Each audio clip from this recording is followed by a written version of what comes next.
tal? ¿Cómo estamos? Buenas noches, un placer saludarle. Soy Fernando del Rincón, bienvenido al 2019, feliz año.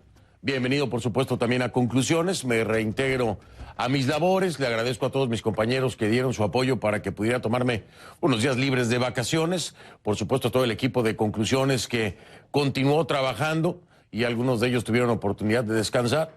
Espero que usted haya descansado también, porque créame que lo que viene, empezando ya el año, es bastante denso, bastante pesado, y las cosas pintan para ponerse aún peor, diría yo.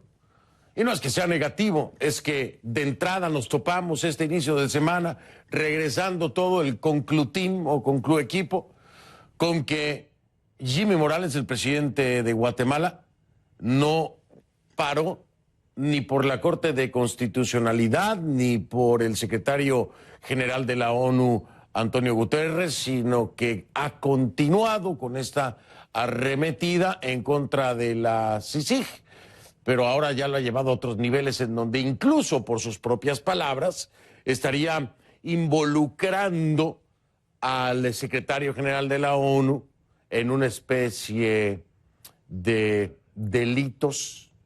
Él dice que durante 11 años del funcionamiento de la CICIG, o al menos un encubrimiento, si se toman las palabras textuales de lo que ha hablado el presidente Jimmy Morales el día de hoy en Guatemala. Pero no nada más Guatemala, de pronto, usted recuerda al cierre de año lo que ocurrió en Perú con el fiscal Chávarri, que iba a destituir a los dos principales fiscales que hacen la investigación del caso de Brecht, y después dijo que siempre no, y ahora el fiscal Chávarri, el fiscal general del Perú, anuncia que mañana va a presentar su renuncia. ¿Y qué le puedo contar yo de lo que viene esta semana después de la reunión del Grupo de Lima y la toma de posesión de Nicolás Maduro, pidiéndole obviamente que entregue el poder en transición a la Asamblea Nacional? Eso es nada más de entrada en este 2019, en el día de hoy, 7 de enero, lunes, así que usted me dirá, ¿cómo pinta el año? ¿No? Digo yo, no es por ser pesimista. Esos son los hechos y de eso vamos a hablar el día de hoy, por eso no tengo las 5 del día. Vámonos con esto.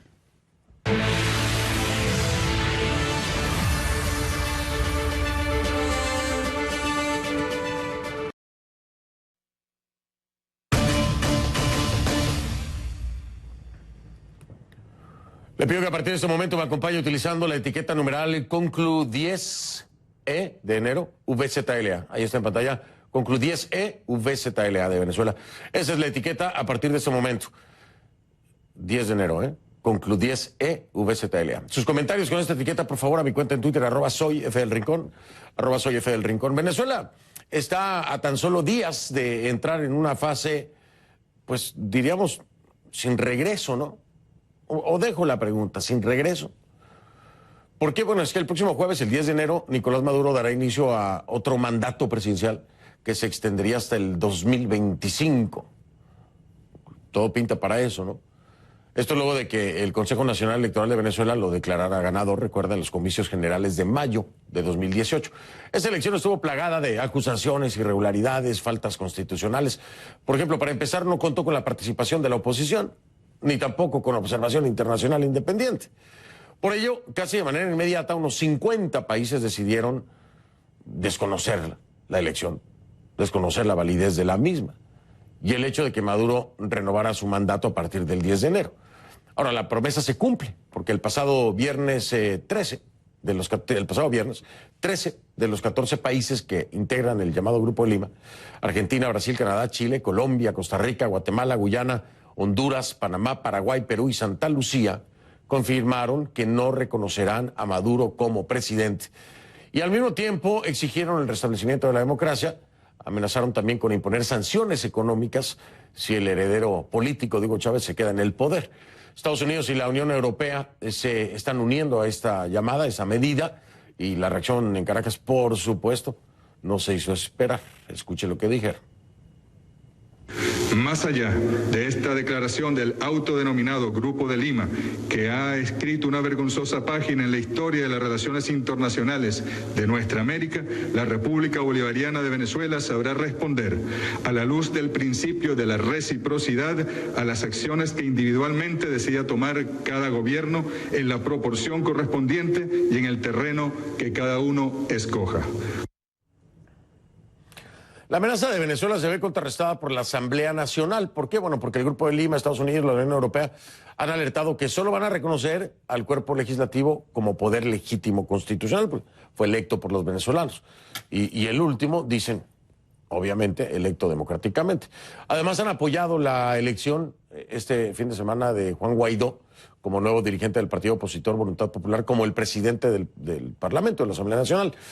Vamos a hablar de ese tema, por supuesto, como invitado luego de la pausa. ¿Quién es mi invitado hoy? Es Julio Borges. Julio Borges, diputado opositor, expresidente precisamente de la Asamblea Nacional de Venezuela. Ahí está en pantalla y está listo para hablar con nosotros después del corte.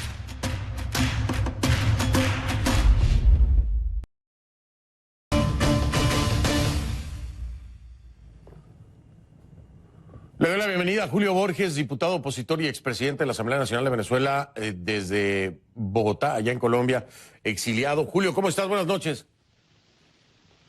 Buenas noches, Fernando. Un gran saludo a todos y lo mejor para este año para América Latina.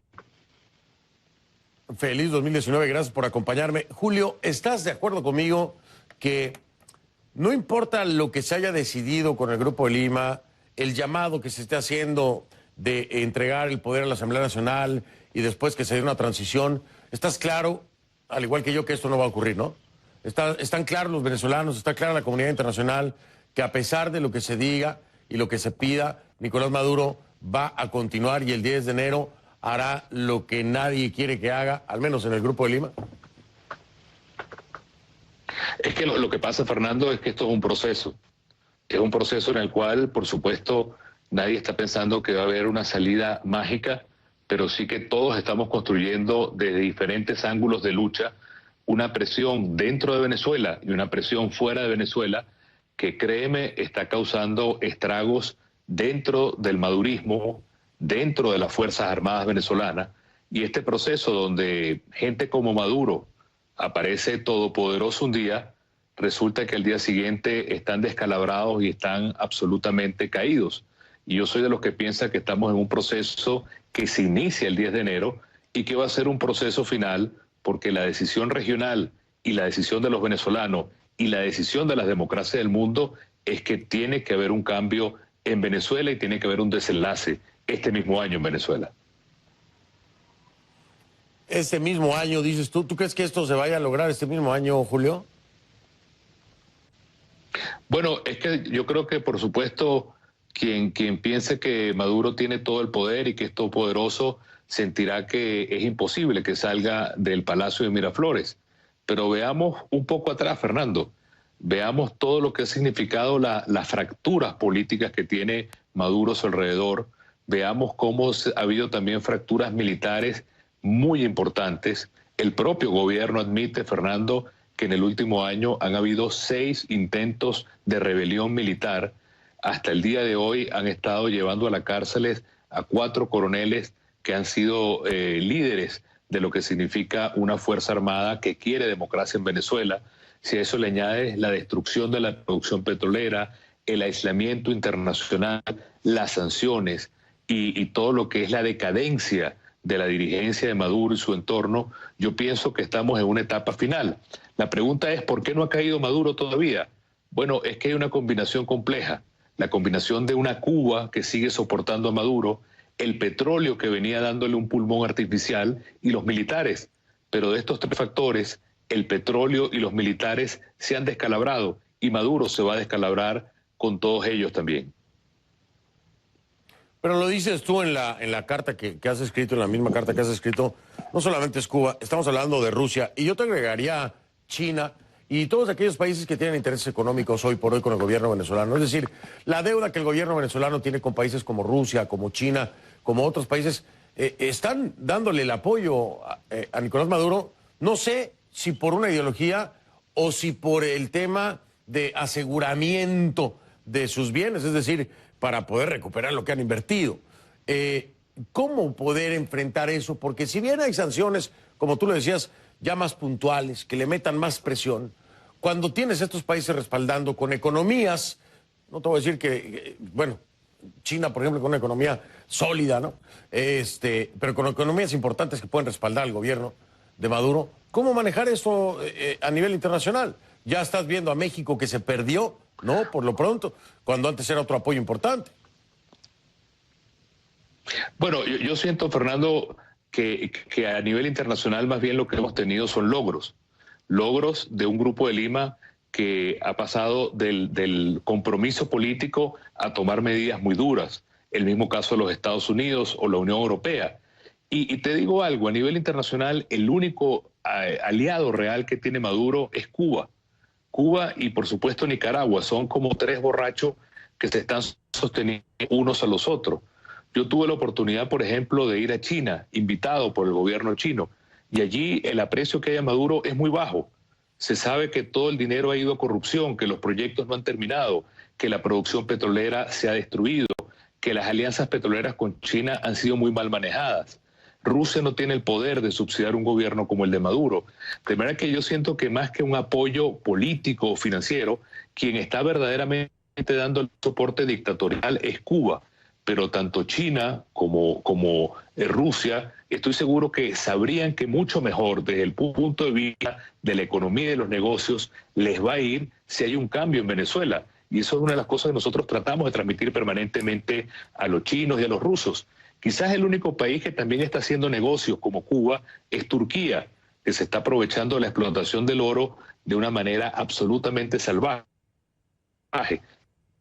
Internacional, hoy por hoy, el aislamiento de Maduro y la ilegitimidad de Maduro es absolutamente unánime. Y estos apoyos no son apoyos que vayan a mantenerlo en el poder. Hoy por hoy, Maduro solamente cuenta con Cuba, con la cúpula militar, pero de resto todo su escenario se ha descalabrado. Julio, todos los procedimientos que estamos viendo, y es algo que he hablado con muchas personas, incluido el mismo Luis Almagro, el secretario general de la OEA, y con casi todos los procedimientos son un registro de procesos democráticos, ¿no? En consenso la comunidad internacional, pero siempre respetando estos procesos democráticos. Y no solamente Luis Almagro, sino muchos otros, incluso tú también, señalan que prácticamente se trata de un narcoestado, que se trata de un grupo delincuencial, el que ha secuestrado, dicen ustedes, en sus palabras, a Venezuela. ¿Por qué seguir enfrentando un grupo delincuencial con procesos democráticos, cuando a los grupos delincuenciales no se les enfrenta con procesos democráticos?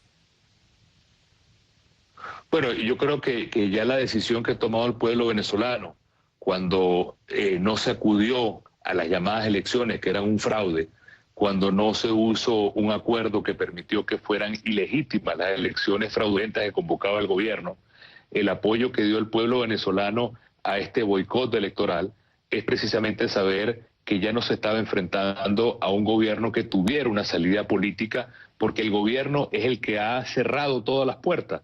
De manera que si hoy estamos encerrados en una esquina donde hay una situación de hecho, de sanciones, de violencia, es porque Maduro escogió ese camino. Nosotros, por supuesto, quisiéramos que el destino o la solución de Venezuela fuera el tener unas elecciones libres, absolutamente en igualdad de condiciones y con juego limpio. Eso es lo que quiere el pueblo venezolano. Quien ha escogido el camino de la violencia, quien ha escogido el camino no democrático, quien ha escogido el golpe militar es Nicolás Maduro. Y la situación que tenemos nosotros es muy difícil porque se trata de restituir la democracia en Venezuela, y para eso los venezolanos, Fernando, no podemos solo, y la ayuda internacional es fundamental, y el desenlace que yo veo no va a ser una solución política, lamentablemente, sino mucho más presión, y que esa presión lleve a una fractura dentro de la cúpula del gobierno, y eso produzca finalmente un desenlace en Venezuela. Quien escogió ese camino de presión y de violencia ha sido Nicolás Maduro. Me queda un minuto, Julio, pero te voy a hacer una pregunta en el contexto histórico. Seguro. ¿Cuál es la diferencia o por qué se fracturaría el gobierno de Venezuela cuando con Cuba por más de 50 años no se ha podido fracturar y ha tenido pues más o la misma presión internacional que se está ejerciendo sobre el gobierno de Maduro? Bueno, eso es una gran pregunta, Fernando. En primer lugar, Cuba siempre estuvo subsidiada por la Unión Soviética. Hasta la caída del muro de Berlín, los cubanos vivieron de lo que fue el subsidio de la Unión Soviética, como viven ahora de haber ordeñado y de haber robado a Venezuela. Venezuela, por el contrario, no va a poder ser mantenida por ningún país, ni por China, ni por Rusia, ni por Turquía. Eso es una gran diferencia. La segunda es que Cuba, con todas las absolutas diferencias que tenemos con ellos, han sido un gobierno que ha tenido por lo menos el liderazgo de un personaje como Fidel Castro. Maduro al final es un mediocre que llegó al poder simplemente porque fue puesto allí, con una corrupción total y con una ligación total a negocios como el narcotráfico y el crimen organizado. Julio, me tengo que ir, no quisiera despedirme, pero bueno, espero tengamos oportunidad de continuar hablando de esto. Seguramente en la semana será así. Quiero agradecerte que me hayas concedido esta entrevista, Julio. Muy amable. Muchas gracias. Gracias a todos. Buenas noches, Julio Borges, diputado opositor, expresidente de la Asamblea Nacional desde Bogotá. El juicio político, diseñado para salvar la democracia. Fines de semana. Si no lo vio en conclusiones, no lo vio. Soy Fernando del Rincón, lo veo mañana.